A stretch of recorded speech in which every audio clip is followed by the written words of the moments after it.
যুক্তরাষ্ট্র ও ইসরায়েলের বোমা যখন তেহরানের আকাশ বিদীর্ণ করেছে, তখনও গ্র্যান্ড বাজারের ব্যবসায়ীরা হিসাব মিলিয়েছেন দেদারসে।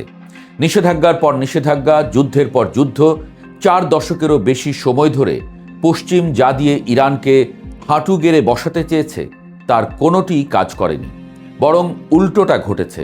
যুদ্ধ যত গভীর হচ্ছে, ইরানের বিকল্প অর্থনৈতিক কাঠামো তত মজবুত হচ্ছে। কিভাবে? সেই গল্পটা ঠিক যতটা অবাক করা, ততটাই রোমাঞ্চকর।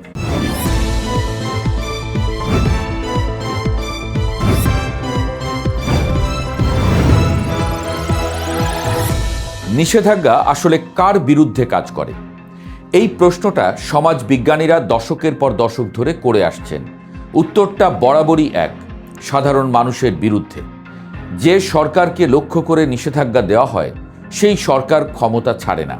সেই চাপ গিয়ে পড়ে রাস্তার মানুষের উপর, ওষুধের দামে, খাবারের সংকটে, মুদ্রার অবমূল্যায়নে। কিন্তু যুক্তরাষ্ট্র সেই সতর্কবার্তা কখনো কানে তোলেনি। নিষেধাজ্ঞার ব্যবহার কেবল বেড়েছে। একটা হাতিয়ার যখন বারবার ব্যবহার হয়, সেটা ভোঁতা হয়ে যায়। ইরানের উপর এখন যে যুদ্ধ চলছে, সেটা আসলে সেই আত্মনির্ভরশীলতার সীমাটা দেখিয়ে দিচ্ছে। আর ইরান সেই ভোঁতা ধারের ফাঁক গলে বেরিয়ে একটি সম্পূর্ণ নতুন অর্থনৈতিক মহাবিশ্ব তৈরি করে ফেলেছে। যুক্তরাষ্ট্রের নিষেধাজ্ঞার মূল হাতিয়ার হলো ডলার। বিশ্বের প্রায় সব বড় বাণিজ্য ডলারে হয়। তাই কোনো দেশকে ডলারে লেনদেন থেকে বাইরে রাখা মানে তাকে বৈশ্বিক অর্থনীতি থেকেই কেটে দেওয়া। এটাই ছিল পশ্চিমের মূল কৌশল। কিন্তু ক্রিপ্টোকারেন্সি সেই সমীকরণ বদলে দিয়েছে। বিটকয়েন কারো নিয়ন্ত্রণে নেই, কোনো কেন্দ্রীয় ব্যাংক নেই, কোনো সরকার নেই। টিথারের মতো স্টেবল কয়েন কেউ চাইলে ফ্রিজ করতে পারে, কিন্তু বিটকয়েন পুরোপুরি বিকেন্দ্রীকৃত। কেউ চাইলেই এটাকে আটকাতে পারবে না। ইরান গত কয়েক বছরে এই বিষয়টা বুঝে গেছে এবং নিজের আর্থিক লেনদেনের জন্য ক্রিপ্টোর উপর ব্যাপকভাবে নির্ভর করতে শুরু করেছে। সংখ্যাটা দেখলে চমকে যেতে হয়। ব্লকচেইন বিশ্লেষণ প্রতিষ্ঠান চেইন অ্যানালাইসিসের তথ্য বলছে, 2024 সালে নিষেধাজ্ঞাপ্রাপ্ত পক্ষগুলোর কাছে ক্রিপ্টো প্রবাহ ছিল $5,900 কোটি। মাত্র এক বছরে সেটা 694% বেড়ে $15,400 কোটি পৌঁছে গেছে। আর এর বড় অংশের গন্তব্য ইসলামিক রেভলিউশনারি গার্ড কোর। শুধু এক প্রান্তিকেই IRGC পেয়েছে $300 কোটি। ইরান এই ক্রিপ্টো জমিয়ে সেটাকে চীনা মুদ্রায় রূপান্তর করছে। তারপর সেই অর্থ দিয়ে কিনছে রুশ পণ্য, চালাচ্ছে এশিয়ার বাজারে বাণিজ্য। ডলারের ছায়া পর্যন্ত নেই কোথাও। এই গল্পের সবচেয়ে অবাক করা অধ্যায় হল হরমুজ প্রণালী। বিশ্বের 20% জ্বালানি তেল ও LNG এই সরু পথ দিয়ে যায়। প্রণালীটির নিয়ন্ত্রণ নিয়ে ইরান যা করেছে তা রীতিমতো অভূতপূর্ব।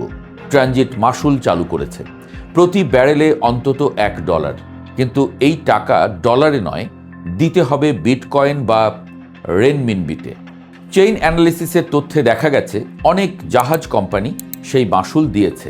মুখে যাই বলুক, কাজে সবাই মেনে নিয়েছে। পারস্য উপসাগরে এখন প্রায় 17.5 কোটি ব্যারেল তেল আটকে আছে বিভিন্ন ট্যাঙ্কারে। এই প্রণালী আবার খুললে শুধু মাশুল থেকেই বিপুল রাজস্ব আসবে। যুদ্ধের একটা চেকপয়েন্ট পরিণত হচ্ছে বিকল্প বাণিজ্যের কেন্দ্রে। ইতিহাসে এরকম উদাহরণ বিরল। বিটকয়েন আর রেনমিনবির বাইরেও ইরানের আরেকটি হাতিয়ার আছে, হুন্ডি বা হাওয়ালা। শতাব্দী পুরনো এই ব্যবস্থায় টাকা কোথাও যায় না, শুধু হিসাব যায়। দালালের মাধ্যমে দেশ থেকে দেশে লেনদেন সম্পন্ন হয়, কোনো ব্যাংক লগে কিছু লেখা হয় না। ইরানের ক্ষেত্রে ব্যাপারটা আরও পরিশীলিত। শেল কোম্পানি বা ভুয়া প্রতিষ্ঠানের নামে বিশ্বের বিভিন্ন প্রান্তে দালাল বসিয়ে রাখা হয়েছে। ইরানের নাম কোথাও নেই, অথচ লেনদেন হচ্ছে। এখানে আরেকটি চতুর বিষয় আছে। প্রতিবেশী দেশগুলোর এই নেটওয়ার্কে নিজেদের স্বার্থ আছে, কমিশন, কর্মসংস্থান, ব্যবসার সুযোগ। ফলে তারা নিজেরাও এই ব্যবস্থার অংশীদার হয়ে পড়ছে।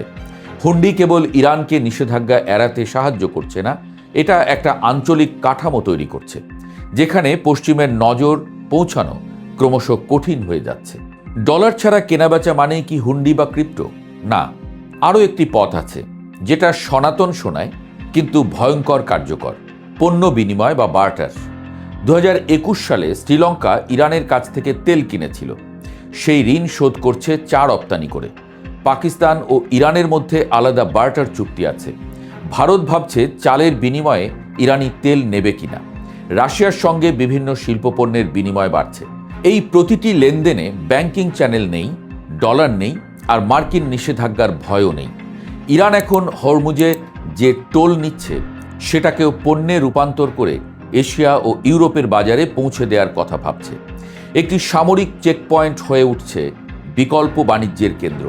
এই ধারণাটা এমনকি 10 বছর আগে কেউ কল্পনাও করেনি। সৎভাবে বলতে গেলে ডলার রাতারাতি শেষ হয়ে যাবে না। বিশ্বের 80% তেল লেনদেন এখনও ডলারে। বৈশ্বিক রিজার্ভের 57% ডলার। সেই তুলনায় রেনমিনবির হিস্সা মাত্র 2%। কিন্তু প্রশ্নটা আধিপত্যের না, প্রশ্নটা দিকের। 2024 সালে চীনের মোট বৈদেশিক বাণিজ্যের 30% হয়েছে রেনমিনবিতে। এটা কয়েক বছর আগেও অবিশ্বাস্য ঠেকত। হরমুজ টোল ব্যবস্থা অনেক কোম্পানিকে বুঝিয়ে দিয়েছে ডলারের উপর নির্ভরশীলতা কতটা বিপজ্জনক হতে পারে। যে দেশগুলো দীর্ঘদিন ধরে এই সুবিধা মেনে নিয়েছিল তারা এখন সরাসরি ভূরাজনৈতিক ঝুঁকি দেখছে। বিশ্লেষকরা এই নতুন কাঠামোর নাম দিয়েছেন অ্যাক্সিস অব ইভেশন বা এড়ানোর অক্ষ। ইরানের পরিকাঠামো ভেঙে দেওয়ার বদলে যুদ্ধটা সেই পরিকাঠামোকে আরও আন্তর্জাতিক করে দিয়েছে। যুদ্ধের নির্মাতারা যা ভাবেননি তাই ঘটছে। ইরানকে একঘরে করতে গিয়ে যুক্তরাষ্ট্র আসলে এমন একটি ব্যবস্থাকে ত্বরান্বিত করছে যা তাদের নিজের সবচেয়ে বড় হাতিয়ারকেই ভোঁতা করে দিচ্ছে। দীর্ঘমেয়াদে হয়তো ইরান রাষ্ট্রটি সবচেয়ে বেশি ক্ষতিগ্রস্ত হবে না। ক্ষতিগ্রস্ত হবে সেই বৈশ্বিক নিষেধাজ্ঞার পদ্ধতিটি যার উপর ভর করে পশ্চিম এতদিন পৃথিবীকে নিজের মতো চালিয়েছে।